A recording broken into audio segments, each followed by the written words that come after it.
tongan ba I pau khara mayam da update tawjarake ahan bada kuki lalhoubasingna phakhiba taruk thadoktriphao ba ashiba hakchng piroi haina postmortem horakpada MSA na thingjinkhre phakhiba taruk asoi angam yaudana thadoknaba home ministry gi instruction matung inna Assam Rifles ki DG Chujanpur da thungkhre tha sigi taramathoi da jiribam gi borobekra khul amasung police station da attack tongnaba honaba da security force ka khuthonaba da laikhidraba hojek silsar gi mokta lairiba kuki lalhoba taramathoi gi hakchang postmortem tawba horakpada makhoina phajinkiba mioi taruk adu thadoktriphao ba asiba hakchang lowba yaroi haina Ministry of Home Affairs MSA na thingjilakre hairi amarom da Home Minister gi instruction matung ena Assam Rifles ki DG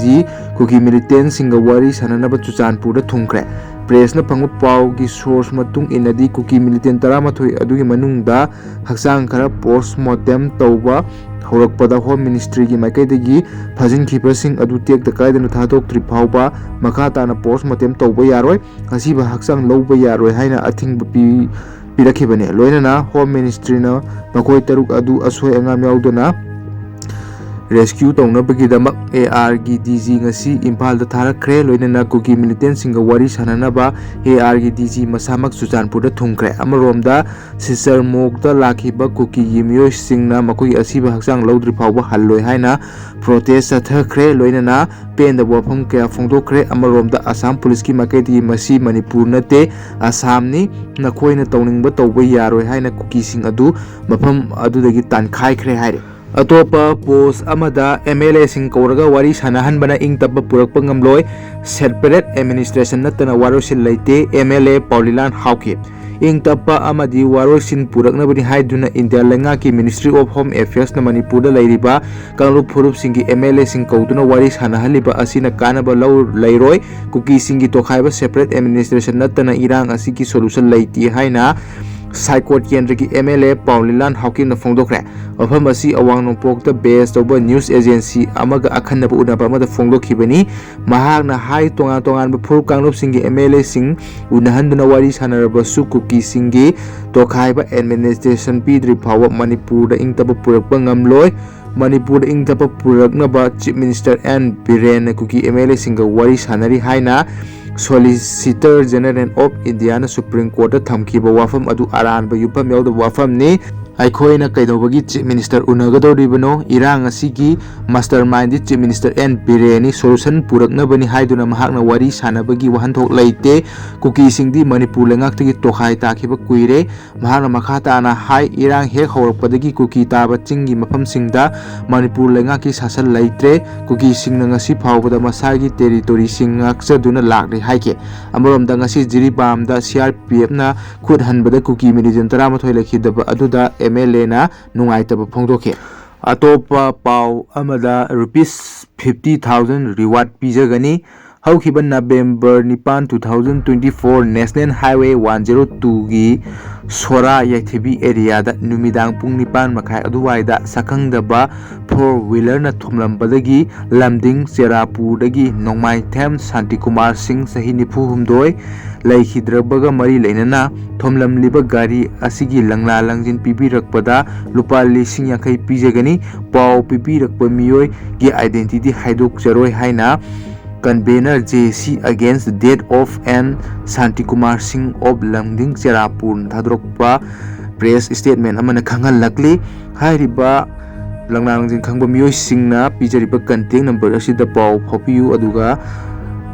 piriba pau pibiriba sing adu haidok jaroi haina makoi gi notice asida palli phone number sing adu mayam da pathok jarake makoi na pirakliba phone number asi phone number ahumni ahan bagi phone number dudi 9862065012 amaka na ningsing jage 9862065012 aduga ani suba number aduna 8837426939 amaka na ningsing jage 8837426939 aduga ahum suba number aduna 6909615118 amuka na ningsing jage 6909615118 hairiba akoigi thodo adugi matang da mari makhong khangba singna hairiba contact number sida pau pibiu haijari atopa I pau amada Kheroda gi imung da compensation lupa lakh 12 ga listing 13 pinaba rims da khangan khre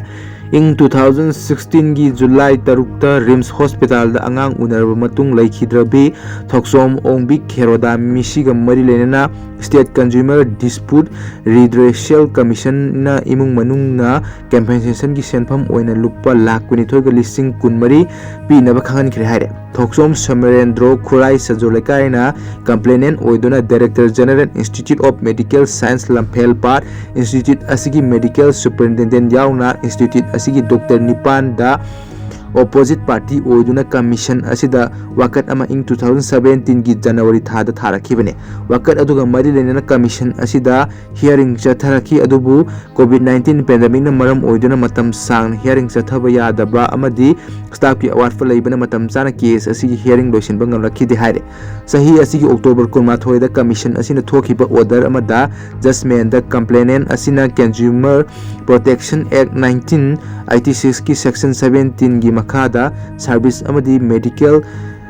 negligence ki damak compensation ki senpam lupa lakh maudraga taret ka lising kun pinaba complaint asi tharakhibani complaint asi matung ina laikhidrabi kheroda ing 2015 gi November 18 da miron baga mari leinana Rims ki OPD da check up tonaba pukhalaktuna duty da leiramba doctor gi paukta makhada TBS test tawbaga loinana hidak tharakhi haire doctor gi paukta matung ina matam gi o matung ing 2016 gi July 3 da angang unanaba gi damak Rims Hospital da admit tawki mathangi numit July 5 gi numidang pung 9 makhai ta pada kheroda gi macha nupi ama normal delivery taw matung da numidang pung 13 makhai ta phau pada i hatharak pada gi pung 13 gi minute nifu ta pada operation theater da pusinduna laikan matung mathangi numit July 3 ki ayuk pung 3 ta pada kheroda laikhidre haina imung manung da pau pirakhi haire hodo ga mari lenana Rims authority na inquiry committee ama semduna laikhidre bi nupi aduna hospital asida admit taurakpa matamda oirakhiba masagi phibam mahana laikhidabagi maram amadi achumba puthonaba amadi health care provider singi maikedi asoiba aranba laikhibra amadi madubu chumthokpada kari mathau tagani haiba na chingba yengsinaba khanganke inquiry committee aduda imung manungi maikedi mahung phana mateng pangki adubu committee gi report adu imung manungda phangankhide laikhidrabigi manau nupana RTI tharaba matungda report aduna opposition party gi maikedi gi asoiba laikhi haina pallabasu karigumba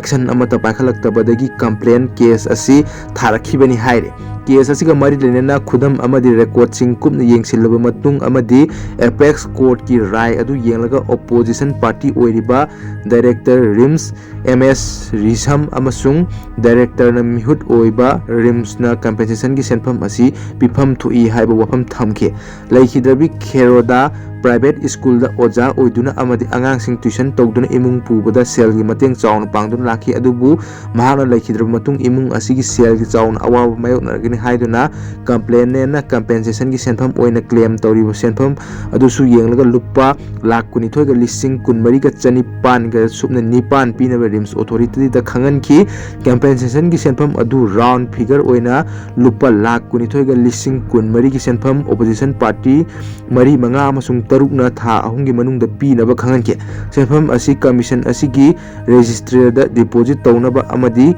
registrar na hari ba senpham asi commission asida masak khangna council masamakta sinagadabani karigumba piriba matam asi loibu phawba da senpham adu deposit tawba ngamdaba tarabadi chahi